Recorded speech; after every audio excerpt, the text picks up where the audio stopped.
Would you like to congratulate the Business Secretary then for keeping Nissan in the UK, safeguarding 7,000 jobs in Sunderland and keeping his chequebook in his pocket all at the same time? I think it's wonderful that Nissan is going to build the Qashqai and the X-Trail in the UK.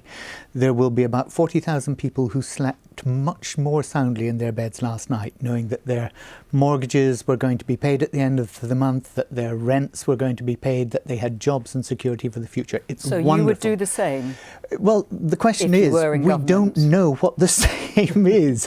And of course, the question that Greg so judiciously avoided answering is, what is the support and assurances that have been promised?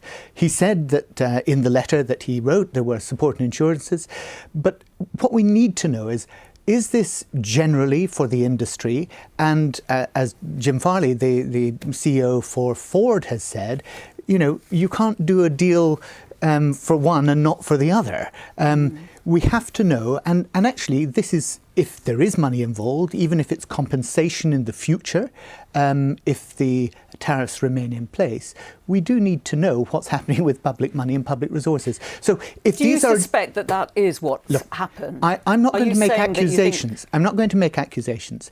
What I do know is what's in the public domain, and that is that letters were written, that people were dispatched to Japan, and that Goshen, who is the chief executive of the company, had said only a couple of weeks ago that given that he needed to make investment decisions, he had to have a deal about compensation for any tariffs that would arise as a result of us leaving the EU. He said Nissan might not invest in the plant unless the government guarantees compensation for costs related to any new trade tariffs resulting from Brexit. So you're asking those questions. What are you going to say to Greg Clark? What assurances are you seeking from the government today?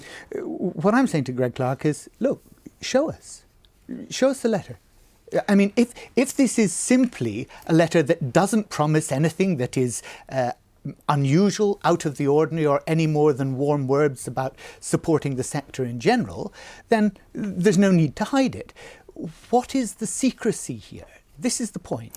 The Times, just to interrupt you, Barry Gardiner, the Times report that the letter was regarded by Nissan as a promise that it will not have to bear the cost of punitive tariffs on car exports if Britain leaves the EU customs area without a free trade agreement in place. So they seem to have had sight, at least, of this letter. You want to see it yourself? Well, I think the public have a right to see it, and certainly I think every other business chief executive, not only in the automotive industry, will want to see it as well. Because what they will want to know is why, given that everybody is now behind us exiting the EU, and the government is saying this is a good thing that is opening up opportunities, why are we having, if indeed we are, to bribe companies to stay here and invest, if that's the case?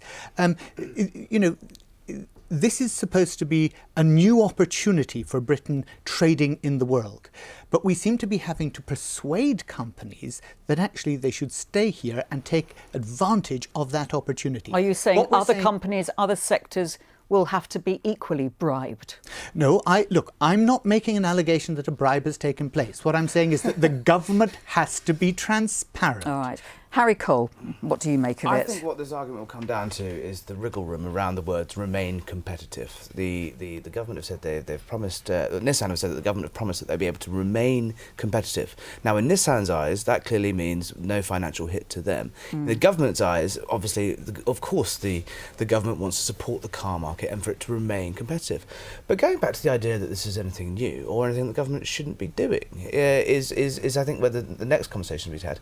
Nissan are only built that plant in Sunderland because they were encouraged to by the government, by an industrial strategy that gave them sort of perks to come here. The idea that was ever going to change it remains to be seen. But you're saying it's interventionist policy and it's effective. Theresa May, whether you agree with it or not, Theresa May stood up and said we want a new industrial strategy. She renamed the Department for Business the Business and Industrial Strategy. And lo and behold, what we're seeing here is industrial strategy. But Jenni, aren't there dangers if you start intervening in one sector that other sectors say, well, what about us?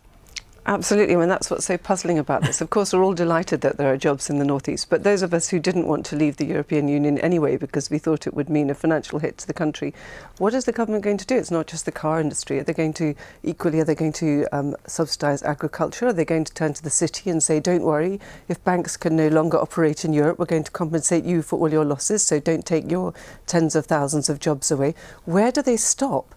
And that's the problem, that we don't know what's been promised. But clearly, in some way or other, Nissan are quite certain that it's going to remain profitable to be in the EU. Now, one of the ways that the government may be doing that, apparently, is that it may be promising Nissan that we will charge cars that are imported into this country 10% tax, and we'll use that to subsidise you. Well, are we going to end up doing that in every sector? I mean, it's going to make life impossible. Well, Barry Gardiner, is that something to take into account, that maybe you could offset one set of tariffs with the others that will come in at the same time? Well, look, I think all of us would be agreed that we do not want a tariff war.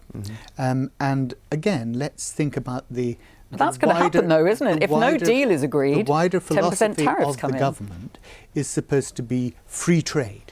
Now, one may question why, if we're so in favour of free trade, we're leaving the largest free trade bloc in the entire world. But that is nonetheless the rhetoric of the government. So I think one has to look at this very carefully. You can see that the devaluation of the pound will also make Nissan cars that are produced in the UK cheaper to buy abroad as well.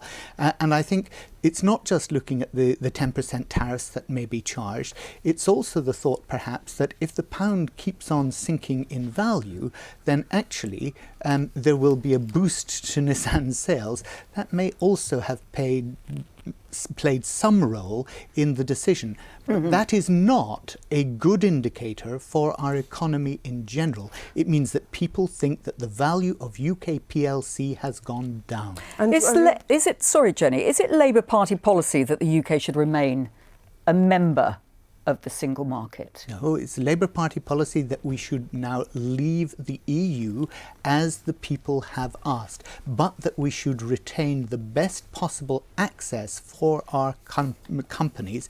And let's not just make this about the big manufacturing brands. 60% of all people employed in the private sector are employed in small and medium-sized companies.